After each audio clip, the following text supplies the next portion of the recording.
আমাদের দেশের আরও একটি বড় সমস্যা হচ্ছে আমাদের দেশের শিক্ষক। শিক্ষকতা একটি নোবেল প্রফেশন।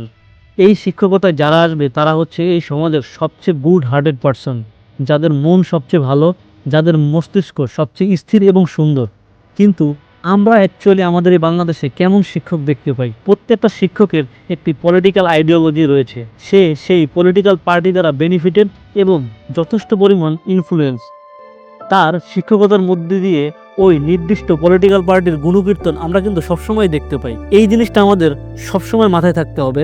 একজন খারাপ ডাক্তারের জন্য হয়তোবা 2জন রোগী মারা যাবে, একটা খারাপ ইঞ্জিনিয়ারের জন্য হয়তোবা 2টা বিল্ডিং ভেঙে পড়বে, কিন্তু একজন খারাপ শিক্ষকের জন্য জেনারেশনের পর জেনারেশন নষ্ট হয়ে যাবে।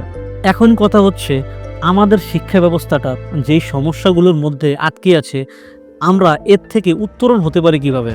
প্রথম, আমাদের কারিকুলাম বদলাতে হবে। শুধু বই নয়, বাস্তব জীবনের স্কুলগুলোকে আমাদের শিক্ষায় অ্যাপ্লাই করতে হবে। বিশ্ববিদ্যালয়ে টেকনিক্যাল স্কিল, ডিজিটাল স্কিল এবং ইন্ডাস্ট্রির সাথে কানেকশন বাধ্যতামূলক করতে হবে। তরুণদের চাকরি খোঁজার পাশাপাশি উদ্যোক্তা হবার সুযোগ করে দিতে হবে। তাদের জন্য বিভিন্ন সরকারি সংস্থা থেকে ফান্ড অ্যারেঞ্জ করে দিতে হবে। সরকারি ও বেসরকারি খাত মিলে নতুন নতুন কর্মসংস্থা গড়ে তুলতে হবে। IT sector, agriculture sector, textile sector ও নবায়নযোগ্য শক্তি তৈরি করতে হবে।